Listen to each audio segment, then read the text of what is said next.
Hello everybody, this is Tim here again. I have another video.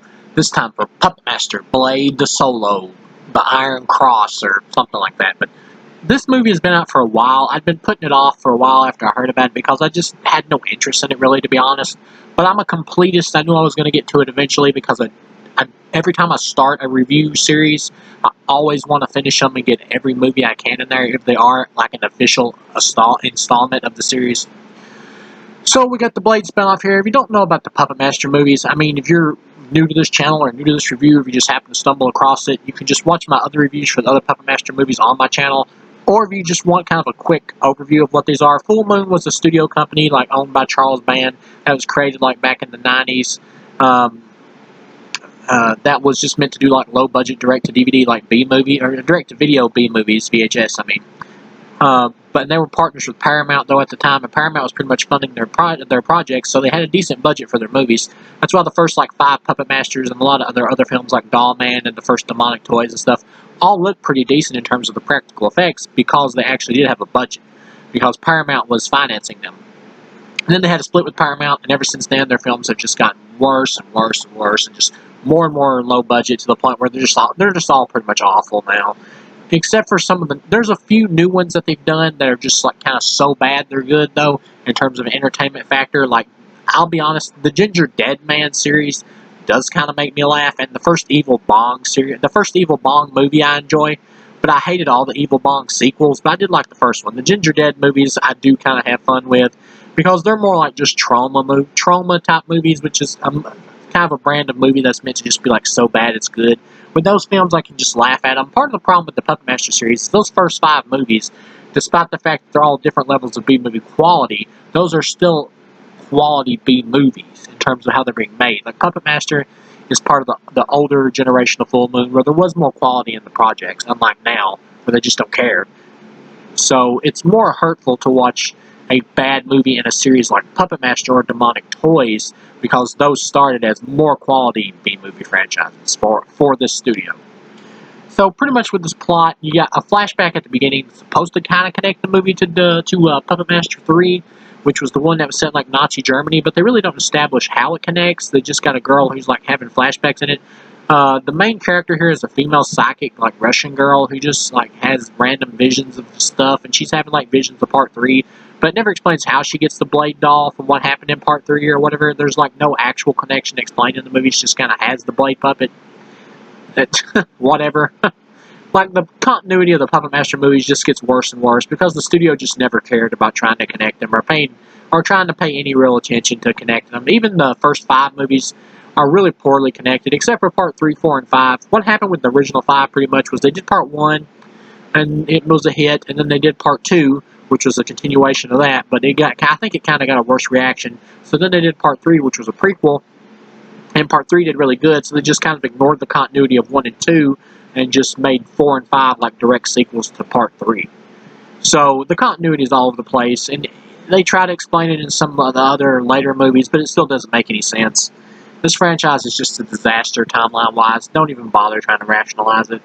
So I knew going into this, even though they're actually at least trying somewhat to link this to 3, that it really doesn't matter. So as far as the film itself, this film is a slight step up in terms of the last few films because I can feel a little bit more passion with this one. The problem with this film is the same thing as it's been for the other ones. It's lack of budget, and due to lack of budget, they're not able to afford any kind of talent in the directing department or the storytelling department to get anybody who works on these films to know how to properly do one of these movies. If you have a film like a Puppet Master movie like this, like a B flick, what you need to do is to make it, if you don't have like any money at all hardly, the correct thing to do with this is to make it more of an exploitation thing. Like, just drown it out with lots of fake blood and stuff, with lots of kills and everything, and just make it really over the top stupid. Just make it really silly exploitation. And the movie's only like a little bit over an hour, just like an hour and 10 minutes maybe. But yeah, this should be like a lot stupider. The problem here is you got a director that doesn't really know what they're doing. It's like they're still trying to make a legitimate, respectable B movie out of like no money whatsoever, and they just can't do it because they don't have the talent to pull it off, and partially because they just don't have any money. and they're not able to afford legit actors who could work in a B movie like this. They don't have much screen presence at all. Some of the people here aren't totally bad. Most of these people feel like stage actors who were just kind of hired off the stage, off the street or whatever, who just kind of auditioned and got the part because they're like, they're semi-watchable. For the caliber of the movie that's going on here, this is like lower budget than like a Sci-Fi Channel original movie, really. So for the caliber that's going on here, most of the people here are passable, but at the same time, they're still bad. Like the main girl in here, she's kind of passable, and one thing I did appreciate, she's not afraid of nudity. I was almost wondering if she was like a porn star or something, because she's like not afraid to get nude whatsoever, like fully nude. Like you see her completely nude by the end of the movie, even though there's no reason for her to be. Like the bad guys kidnap her, and she's like tied up to a chair, and she's totally nude, like with the vagina and everything showing. And she keeps it pretty well trimmed. It looks really good. And her breasts look really good too. It just kind of made me want to jack off to her, not to really pay any attention to the movie. But that's what this movie should have been. It should have been more schlocky, with just more exploitation elements, and just been intentional trash, because they just don't have the budget to make any kind of real fun B movie out of this. Like, they needed to just overload the blood and just make it stupid funny. Like, they should have went for more of just like a complete joke thing, like almost a parody. And there's some actors in this who are playing it almost as a parody. There's like this detective in the movie who becomes like the main girl's love interest, and he's like playing it like a parody of a Dick Tracy private eye detective. And then you got this other guy who's playing like a Nazi doctor who's hamming it up like he thinks he's in a legitimate B movie. But it's like different style performances all in a movie. It's like everybody's pulling in different directions with this film, and nothing's meshing. There's no through line with this movie. And I'm going to blame that on the director, because it just feels like they just don't know what they're doing or how to make this work with the budget that they have, which is practically no budget.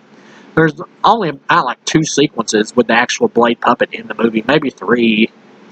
But there are 1 or 2 like good gore scenes. Like towards the end, you see him like stabbing through somebody or whatever. There's like a bunch of digital shots of the puppet running, but they're kind of quick, so they're not too bad. And that lets me know that the director is at least trying for something here a little bit. Like they're trying to have a little bit of respectability for the franchise. But the problem is, when you have no money and just nothing to do, you don't have any kind of resources, you can't really make a respectable entry to the franchise. And the harder you try to do it, is the worse it's going to play. And that's why you should just make it schlocky and stupid as possible. Like they should have had like the main girl here like running around naked for the whole movie or something. And despite the fact that the movie takes place in like the 40s or whatever, they should have had like everybody talking like in like hood language or something and being like, "What's up, mother?" You know, they should have just made it completely stupid. But they don't, and that's kind of a mistake. They do have some characters here that are kind of out of a parody, though, who like work in the office building where the girl works, where she's like a typist or reporter or whatever. And they're playing it like almost a parody of like a Superman type thing, like some dudes acting like a parody of Jimmy Olsen and stuff. And it's not over the top enough to be funny. It's too laid back, too tame. This movie needed to be more zany and more over the top, ridiculous, or it needed to be more schlocky. And of course the plot here makes no sense. There's stuff that happens in here that just makes no sense. Pretty much you got like this doctor who wants to create super soldiers out of zombies or whatever, and he's got this really silly device that can like suck people's life force energy out. Never explained how, of course, but if this was a more fun movie, you wouldn't care. But the fact that it is dull, you do pay more attention to the bad writing. You get to the end, you pretty much got the Blade puppet is like totally destroyed, and the dude like smashes it to pieces with a hammer. The main bad guy does, smashes it to death with a sledgehammer, and then all at once, like it just comes back to life somehow, like from just. I guess we're supposed to kind of get the idea that maybe it like feeds off like the main villain's like spirit energy at the end, and it like comes out of the dude's body. And it's kind of a cool gore shot at first, but they don't show the doll like fully coming out of the dude's body. Like they stop it just right at the end when you can just kind of see it inside, because I guess they just don't have the money to have it come all the way out. They don't have the money to do the effect, I guess. Like for a lot of scenes, you can tell it's a rod puppet. Honestly, they just don't. They just have no money. There's just no money for these projects, and that's the biggest problem. Like Puppet Master deserves better than this. Like I don't understand why Full Moon just doesn't partner with like Netflix or something and just make like a reboot of the series, like another reboot. Like the last good one they had was the reboot, the remake that they did, restart of the series or whatever. And that one went a totally different direction, but it worked because it was an over-the-top like exploitation B movie with lots of gore and tits, and they did it right with that. But I don't understand why they don't do that again. Like, why don't they partner with somebody who can finance them? I have to believe it's just because Charles Band just wants to be in complete control of the series. It's just some kind of ego trip or something, I guess. I don't know, because they should. It seems like about anybody can partner with Netflix, so I don't get why they don't do it and just do a reboot of the series for Netflix and just make multiple movies for Netflix like Adam Sandler does. Like, do they feel like they're going to like betray the fans of the series and stuff like that? Like, the real fans of the series, whoever's left even watching these at this point, other than just the people that get suckered in on name value because they don't really know what these movies have turned into. They just see Puppet Master and they're like, oh, I remember that from my childhood. I'll grab this one. You know, whatever. Just kind of they just feel that's what it is. They're just cash grabs now. But at the same time, why wouldn't you want to make a better movie if you really care about this series? I mean, Charles Band, man, these movies like help start your company along with like Demonic Toys and all that. Why don't you do something to make more of a quality one? Like, it shouldn't be this hard to pull off a Puppet Master movie. They're just B-movie slashers about killer puppets. Like, other than the cool designs for the puppets, there's really nothing to these movies. All you need is a decent enough budget to get at least okay acting for a B-movie and some decent locations, or a decent location, like just a one-place building or something, to keep all the characters trapped in or whatever, and just have really cool gore effects and have the puppets killing people. Presto, you got a movie. I mean, it shouldn't be this difficult to pull one of these off. And Netflix could really do one of these very well with a much better budget.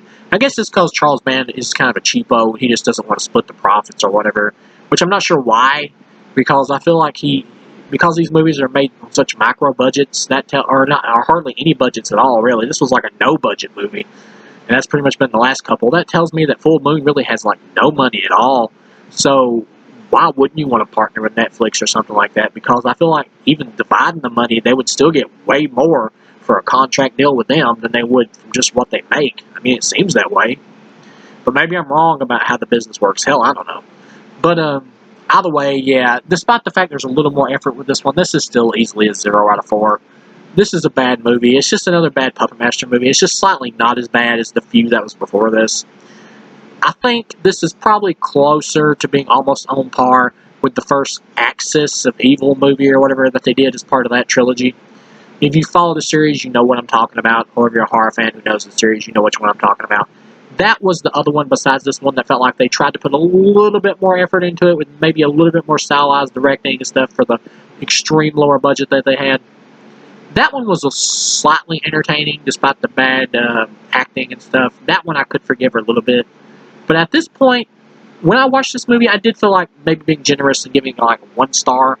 But then I started thinking, well, at this point, why bother? Why? I mean, they clearly don't care, and they're putting in extremely little effort, just pure laziness with certain stuff. So, why should I reward them for like no efforts at all? I mean, if you have this little amount of money at this point, just give it up. Just quit. Or make a deal with somebody who actually, you know, like Netflix, who can back you up. But I guess at the same time, if for some reason you really just want all the profits and you got to do it like this, I mean, who can blame them? They can just keep milking it to oblivion. They can have Puppet Master 5000 and just like with a stick figure or something, or a popsicle stick as one of the puppets eventually. Hell, who the hell knows? Maybe they just really need the money. I don't know. Maybe it's just a business thing. I mean, Blumhouse did make like, what was it, like, I reviewed them and I completely forgot already. It was like they made like 6 Paranormal Activity movies on what looked like $5 budgets with absolutely hardly any special effects at all until the last one that was in 3D, and they made millions of dollars by doing practically nothing. So maybe it's pure genius, this type of filmmaking. But yeah, this is still a 0, obviously. I was going to be generous and give it 1 just for being somewhat watchable for what I knew was going to be bad going in, but taking it as a movie, if having to judge it as an actual movie, this is easily a 0. So, and I'm just burnt out on the franchise at this point. Like, I'm done trying to be generous or whatever. These are just bad. So, yeah. 0, in my opinion, like I've said before, just stick to the first 5 films and the reboot. That's the only ones you need to watch. That is literally it. First 5 and the reboot. And even the first 5, like the first one is just okay. And the second one is just kind of okay as well. And then after that, 3 is the best. That one is pretty good, from what I remember. It had really good stop motion animation and stuff. 4 and 5 are both watchable enough for just like low budget B, for just okay budgeted B movies, for the puppet effects and stuff. Those are watchable. I would say 3, 4, and 5 in terms of pure entertainment for the series. If you just want the most fun ones, well, 3, 4, and 5 in the remake. If you just want the most fun ones, I would say stick with those. But if you want, but 1 and 2 don't hurt to watch those though. If you just want 2 okay ones, those are fine. But like I said though, there's really no continuity in these movies, and only like 3, 4, and 5 really have any continuity at all. You can just kind of watch 3, 4, and 5 as just like one big movie, really. If you wanted to, just watch those 3 as one big movie and then just be done with the series, unless you just want to watch the remake just for the fun of it, because the remake is really enjoyable for just being like really over-the-top exploitation schlock. It's just really fun. It's just a B movie. But it's like, it's intentional schlock with that one, though. They're in on the joke. And that was kind of the problem with this one. Like, they're not completely in on the joke because they're still trying to make a somewhat legitimate B movie, but they just don't have the budget for it. So you got to work with what you got. You got to make the movie that you're able to with the finances that you have. This should have been a much more sleazy, stupid movie that was just for pure dumb entertainment, just made as a complete joke. Like, it would have been funnier if the actual Blade puppet was just a stick figure. It would have played better for what they had. And I would have been more forgiving of it because I would have felt like the director knows what they're working with here. I would have been more respectful of it. But yeah, all in all, this is a 0. It's a complete waste of time. Even if you're a fan of the series, I don't know how you could still be sticking with this franchise beyond the ones that I've mentioned that are the most watchable. I really don't. Unless you're just like so hardcore for the series because you have love for it as a kid that you just got to keep going with it. But all in all, this is a terrible franchise, despite the ones that I mentioned.